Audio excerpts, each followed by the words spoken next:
Hello everybody, and welcome to mine and Cordy's humble abode. It's been a few weeks since I last posted a video, and I first wanted to chat a little bit about why that is and what's going on. I'm hoping a lot of you know already by now that we've been converting this van. We're actually inside of our construction car that we started rebuilding a couple of months ago, and we're down in Fontainebleau trying to enjoy life down here. It's been a bit of a roller coaster for the past couple of weeks because first off, this mechanic. So I'll start off with everything in this van we built ourselves, like every single inch of it all. We really wanted to have full control of everything. We didn't want anyone to interfere or do anything with like electricity or plumbing or anything like that. We were like, let's do this one thing at the mechanic, and that's the diesel heater, because we wanted that to be correct.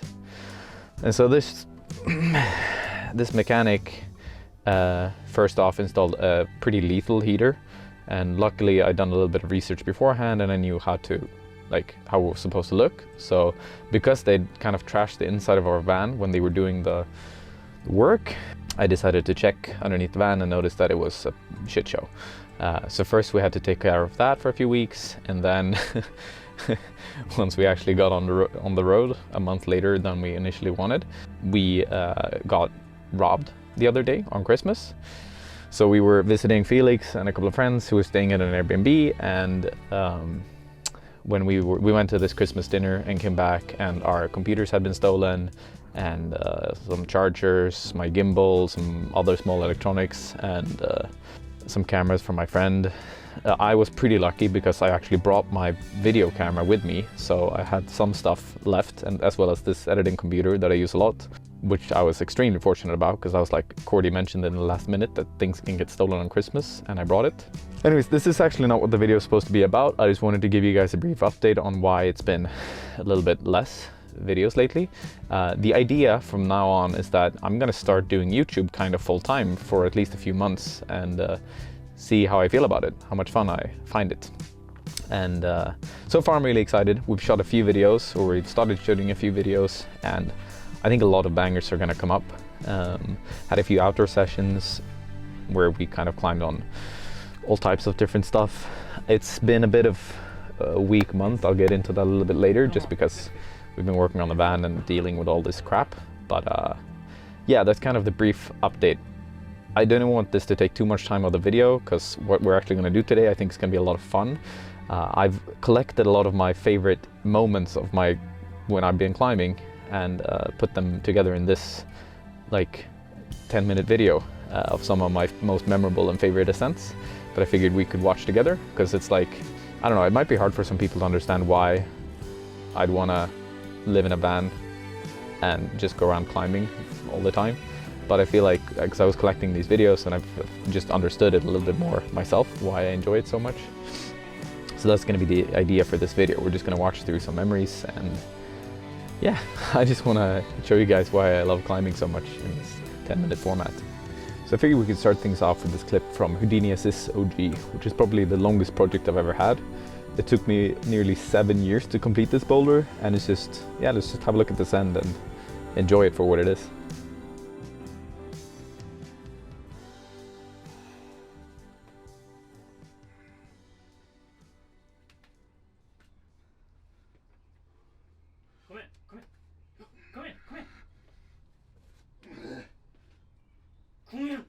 Kom igen! Kom igen Emil, kom igen!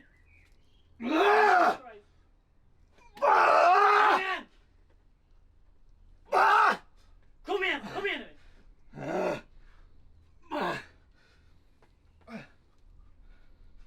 igen Emil! Kom igen Emil!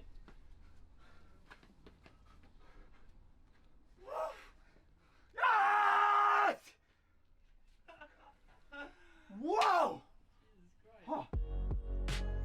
So yeah, that was just like this miraculous day when everything came together. Felix had been working on the left version of that boulder, which is a little bit easier, also for about 7 years, if you include us working on the stand start back when we were like I think it's around V8 or so. So that was our limit back then, and we just yeah, we have been working on this together every now and then, just like going there. It's kind of close to where we used to live, so we went there quite often and just trying to work it down. And on that specific day, everything came together. So both Felix sent, I sent, and our friend Rasmus sent as well. And it was just like this perfect moment, you know, when everything just came together. All right, so this next clip is from my first. This is like one of the hardest flashes I've done to date. It's graded V12.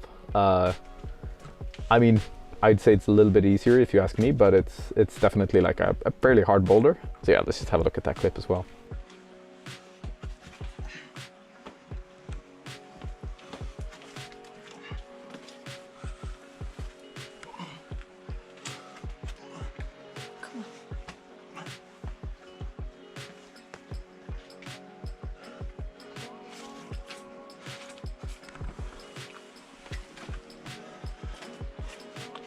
What the? What the actual? What? What? What? What?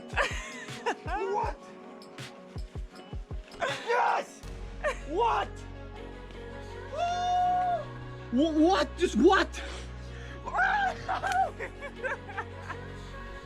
Yeah, I think I'd probably have blurred out some of the swear words in there, but it was really like one of the most shocking climbs of my life. I mean, because usually when you do hard stuff, you expect to do it and you know, like, okay, this is the go, and you're psyched because it goes. But there was like, I had zero expectations. I was just hopping on a boulder and just, I kind of knew what to do, but I didn't expect to flash it at all. And because it is kind of my style, but it's also not my style because it's quite crimpy and intense in that way. But it's like, I don't know, I climbed it well, and then things came together, and it was just such a sick moment because I don't think I've ever been so shocked in my entire life when climbing. So yeah, pretty special moment, that as well. Next up is the first 8B I ever did, called Queen Mother.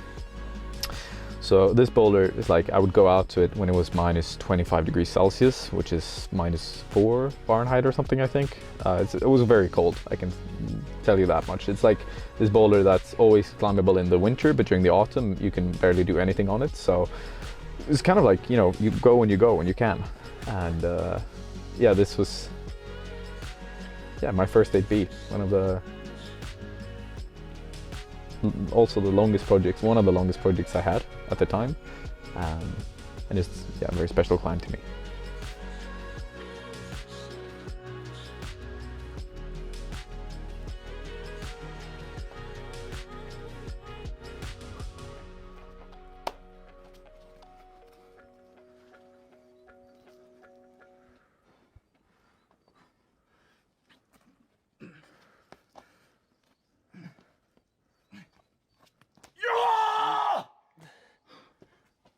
Fuck yes! Oh! Yes! I think it's so funny because back then I was such a specialized climber. I had really good power endurance. I think I can do probably as many one-arm pull-ups as I can do now, but I had like zero proper finger strength or core tension or stuff they need to like progress as a climber, all in all. But I had this like very specific style that I was just working on constantly, and that's what I climbed on. It's like big holds, pretty physical moves, and just a lot of them. But I thought that was like the most fun way to progress, and so that's what I did. And I still think it's a really great way to progress. I mean, just working on your strengths and utilizing them for your psyche. That's one of the best things you can do.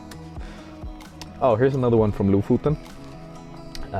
This is like a no hands slab challenge. I like to do this quite often, actually. I think this is like one of the most fun games you can do within climbing.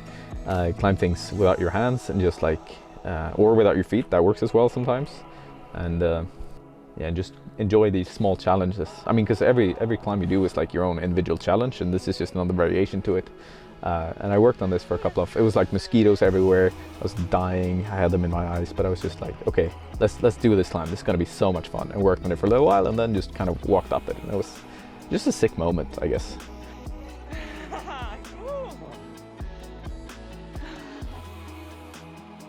So this next one is from probably my longest project in Fontainebleau as well.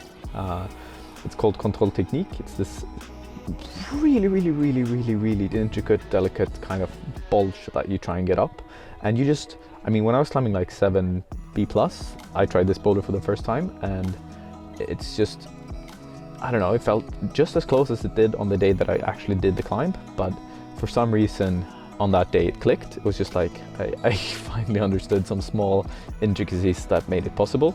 And it was still like, I don't know, I was doubting that I would ever do it, because I tried it every single trip we were there, and then suddenly out of nowhere it just came together, and I understood the subtleties of the climb. And it was yeah, just this magical moment with Felix. He was really stoked for me, and I was just happy, you know.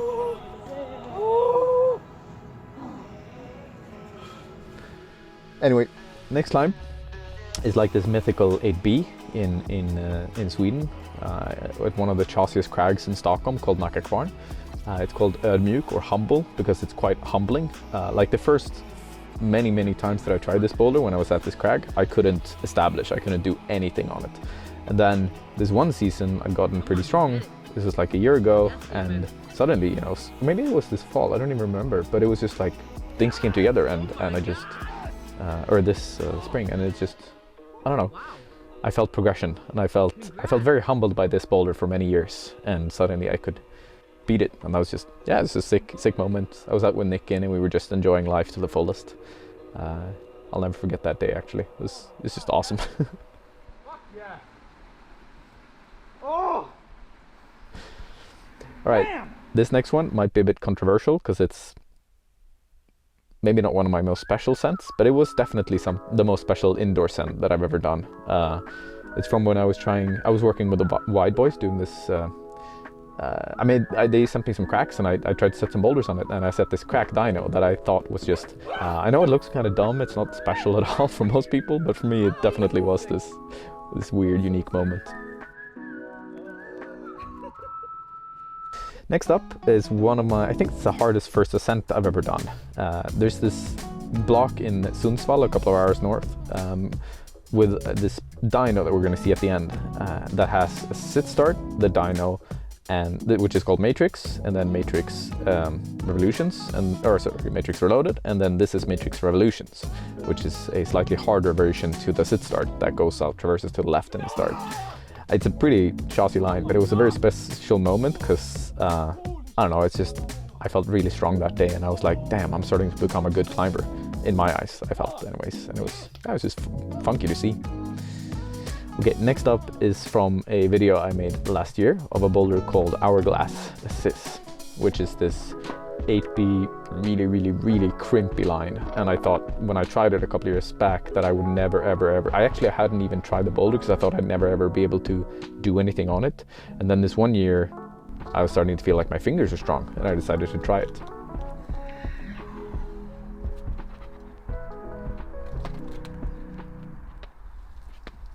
Nice, come on. Come on. Yes! Oh my god! Come on, Emil. Kom igen. Oh! Yes! Yes! What? And then last up comes this moment that I've had on the channel more than any other, and it's the time I did the crux move on the big island. And I think for me it so solidifies exactly why I love climbing so much, you know? Oh! Whoa! Jeez! Whoa, my god! Yes! Fuck yes! God, that feels so good! Oh my god! Yes! Whoa, that looks so good. Yes! Yeah, I mean, I always crack up when I watch this, because it's like, it's weirdly unrelatable to me when I'm sitting on my couch and just chilling, but I can still also vividly like remember that moment and just kind of dream myself back to when I did that move and how it felt. Because it's really just one move, and it's like, it's so much left before I can do the boulder, but it's like that So this was the moment that the mic died. I'm sitting post-edit and I just noticed, so I figured I'd finish the video here instead. Essentially what I said was like, oh, you know, it's special to do a move. I was rambling on a little bit about how special that is and how much I love climbing. So yeah, that's the gist of it. But I talked for like 4 minutes and I can't really remember what I said, so you'll have to live with that. But I figured it's a good time to show you guys the van real quick, like a brief overview. This is our kitchen. That's the tube for gas. Here's a few kitchen supplies and some cabinets and a fan and water tap thing, which was really freaking difficult to install. I'll get to that later. The bed's in its sofa mode right now. I'll do a more extensive chat about this thing later on, I figured, but I just wanted to share it real quick because I also wanted to finish on a more positive note than we started off on. And that's that. Alright, so I'll start off, like, I'm not a big crier. I don't particularly, I can't remember the last time I actually cried over something. I get frustrated, I get sad, but I don't really cry. But when we'd finished the van, I had this moment where I just like broke down and cried like crazy, and it was just this this insanely happy moment where everything just came together, because we'd been working until like 7 in the morning for so many nights prior to getting it done, and you know, we were two idiots trying to make a house in a car. And when that actually, and during the process, you know, you're just like, you're up in the air, you're doing it, you don't think so much. But then when we were actually done, it was just like the glass ceiling kind of shattered, and I was like, Jesus, we did it, you know. And that was a very special moment, and I figured that's a more fun way to finish the video than talking about how being robbed was boring. So yeah, I just hope I left you with a good vibe off of that, because now we're actually on the road. Lots of videos are going to come from our trips around Europe. If you want to check them out, make sure you're subscribed, and yeah, let me know what you thought of this concept in this video. It was a bit of a strange one, but I'd been wanting to make it for a little bit, and it's I'm happy I did. It was fun to edit as well. So yeah, let me know what you think in the comments down below, and I'll see you in the next one. Peace out, folks.